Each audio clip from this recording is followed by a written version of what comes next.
Hello बच्चों। जैसा कि हमने पिछले वीडियो में आपको बताया था द्विघात समीकरण के मूल निकालना, उनकी शून्यक निकालना और इससे आगे विविक्तर कैसे ज्ञात किया जाता है, ये सब हमने आपको सिखा दिया था। आज कुछ नया चीज समझते हैं, शॉर्ट्स में समझते हैं। जो बोर्ड परीक्षा में मुख्यतः 4 नंबर के प्रश्न के रूप में आता है, जिसको हम बोलते हैं बहुलक ज्ञात करना। क्या बोलते हैं? बहुलक ज्ञात करना। बहुलक ज्ञात कैसे किया जाता है और इसकी क्या विधि है, क्या टर्म्स है, किस प्रकार का क्वेश्चन बनता है, आइए हम उसको शॉर्ट में और विस्तार से समझते हैं। देखिए, जो मुख्यतः 10वीं कक्षा के लिए 4 नंबर के लिए जो प्रश्न बनता है बहुलक ज्ञात करना अथवा में आता है माध्य ज्ञात करना, तो आज हम बहुलक के बारे में समझेंगे। नेक्स्ट वीडियो में हम माध्य विधि के बारे में समझेंगे। तो बहुलक ज्ञात करने के लिए जो फॉर्मूला है वो मुख्यतः है L plus F1 minus F0 upon 2F1 minus F0 minus F2 गुणे H। हम समझते हैं L क्या है। L होती है वर्ग अंतराल की निम्न सीमा। क्या होती है? वर्ग अंतराल की निम्न सीमा। F1 क्या है? F1 है जो वर्ग अंतराल हम सिलेक्ट करते हैं उसकी बारंबारता। क्या होती है? उसकी बारंबारता। F0 क्या है?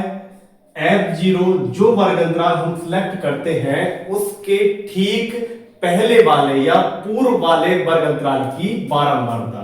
तो ठीक पूर्व वाले वर्ग अंतराल की बारंबारता।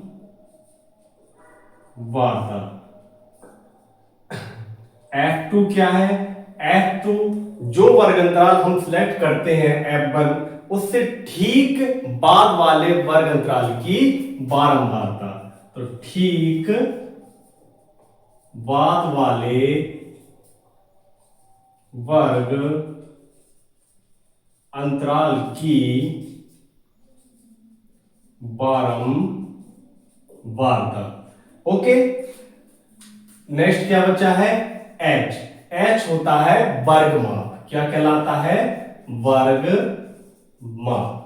तो इस प्रकार हम इस फॉर्मूले का विस्तार से देखने के बाद हम इसके प्रत्येक मान को फिर से समझते हैं।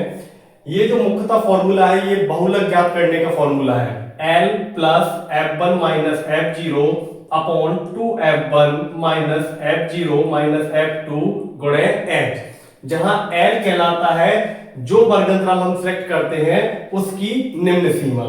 F1 कहलाता है जो वर्ग अंतराल हम सिलेक्ट करते हैं उसकी बारंबारता। F0 इस वर्ग अंतराल के ठीक पूर्व वाले वर्ग अंतराल की बारंबारता। F2 इस वर्ग अंतराल के ठीक बाद वाले वर्ग अंतराल की बारंबारता। और H कहलाता है वर्गमाप। आइए हम इसको एक उदाहरण के द्वारा समझते हैं और इन सभी मानों को कैसे मेजर करते हैं, कैसे हम देखते हैं, एक उदाहरण के द्वारा आप सभी को ये क्लियर हो जाएगा। ठीक है, उदाहरण समझते हैं। देखिए, हम एक क्वेश्चन लेते हैं। मान लीजिए कुछ वर्ग अंतराल है यहां 10, 20, 20, 30, 30, 40, 40 से लेके 50 तक, एंड इसकी बारंबारता है। इस वर्ग अंतराल की बारंबारता है 5, इसकी है 4, इसकी है 6 और इसकी है 2। तो इस प्रकार एक ये क्वेश्चन बन जाता है और इसका हमें क्या ज्ञात करना है? बहुलक ज्ञात करना है। क्या ज्ञात करना है? बहुलक ज्ञात करना है। ठीक है, तो हम क्या देखते हैं? बहुलक ज्ञात करने के लिए सबसे पहले हम ये देखते हैं कि किस वर्ग अंतराल की सबसे ज्यादा या सबसे बड़े मान वाली बारंबारता है। बारंबारता का मतलब ये है कि वह मान जो सबसे अधिक बार आया हो। तो हम मेजर करते हैं कि ये बारंबारताओं में से सबसे बड़ा मान क्या है? 6। तो इस वर्ग अंतराल को हम सिलेक्ट कर लेते हैं। तो हमने ऐसे ही एक वर्ग अंतराल को सिलेक्ट किया 30 40 और इसकी बारंबारता क्या है 6। आप देखते हैं 30 जो होती है इसकी निम्न सीमा होती है और 40 जो होती है उसकी उच्च सीमा होती है। तो यहां से जो L का मान है वह क्या होगा 30, इसकी निम्न सीमा। ठीक है, और जो वर्ग अंतराल हम सिलेक्ट करते हैं उसकी बारंबारता क्या है 6। तो यहां पर F1 का मान क्या हुआ 6, जो वर्ग अंतराल है उसकी बारंबारता। ठीक है, अब देखते हैं F0। F0 क्या होता है, जो वर्ग अंतराल हमने सिलेक्ट किया उससे ठीक पहले वाले वर्ग अंतराल की बारंबारता।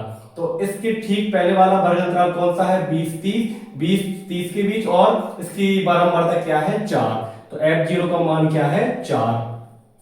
अब आप देखते हैं कि F2 का मान क्या है। F2 का मान ये होता है कि जो वर्ग अंतराल हमने सिलेक्ट किया जो सबसे अधिक बार आता है बारंबारताओं में, उससे ठीक बाद वाले वर्ग अंतराल की बारंबारता, जिसका मान क्या है 2। फिर क्या बचता है H कहलाता है वर्गमाप। वर्गमाप मतलब ये कि इन वर्ग अंतरालों के बीच कितने कितने का गैप चल रहा है। आप देखते हैं कि इन सभी के बीच 10-10 का गैप है ना, 10 का गैप कि नहीं, इसमें भी 10 का गैप, इसमें भी 10 का गैप, इसमें भी 10 का गैप और इसमें भी 10 का गैप। तो H का मान क्या हो जाता है 10। तो ये कहलाता है वर्गमाप। पुनः समझते हैं। सबसे पहले हम क्या करते हैं, सबसे पहले हम सबसे बड़ी बारंबारता का वर्ग अंतराल को सिलेक्ट करते हैं। तो हमने सिलेक्ट कर लिया। इसकी जो निम्न सीमा होती है वो L का मान होता है, जिसकी जो बारंबारता होती है वह 6 होती है, F1 का मान होता है। F0 इससे ठीक पहले वाले की बारंबारता, F2 इससे ठीक बाद वाले की बारंबारता, और H इस वर्ग अंतराल की भी जो गैप होता है उसको वर्गमाप बोलते हैं और यही H का मान होता है। देखिए हमारे पास सभी मान हमें आसानी से ज्ञात हो गए। अब जो फॉर्मूला है उसमें हम पुट करेंगे और बहुलक का मान निकाल लेंगे। तो हम जानते हैं हमारा फॉर्मूला क्या था, F1 minus F0 2F1 minus F0 minus F2 गुणे HL प्लस। आइए हम सभी मान को इसमें रखते हैं। L का मान यहाँ पे क्या है 30 प्लस F1 का मान क्या है 6, F0 का मान क्या है 4, 2F1 मतलब 2 इंटू 6 माइनस F0 का मान 4 और F2 का मान 2 इंटू में क्या है H तो 10। सॉल्व करते हैं इसको। तो ये हो गया 30 प्लस ये बचा 2, ये हो गया 12 और ये हो गया 6 इंटू 10। थोड़ा सा इसको और सरल करते हैं। 30 प्लस 2 अपॉन 6 इंटू 10 का हम यहाँ मल्टीप्लाई भी कर सकते हैं, उसको डायरेक्ट भी काट सकते हैं। तो आप देखेंगे 30 प्लस 20 अपॉन 6। आइए 6×6=18 कितने हो गए 180 और प्लस 20 मतलब कितना हो गया ये 200/6। हम इसको और सरल कर सकते हैं, 2 से भाग देते हैं तो 3 और ये हो गया 100। तो और 3 से भाग देंगे तो 33.33 इस बहुलक का मान निकल के आता है। तो हमने आज बहुत ही विस्तार से सीखा है, जो मुख्यतः 4 नंबर के प्रश्न में आता है कि बहुलक को कैसे ज्ञात किया जाता है, उसको हमने आपको समझाया और प्रत्येक मान को बहुत बारीकी से आपको समझ में आया भी होगा। नेक्स्ट वीडियो में हम माध्य निकालना सीखेंगे, जो मुख्यतः अथवा के उसमें क्वेश्चन आता है। आज के लिए इतना ही बच्चों, थैंक यू।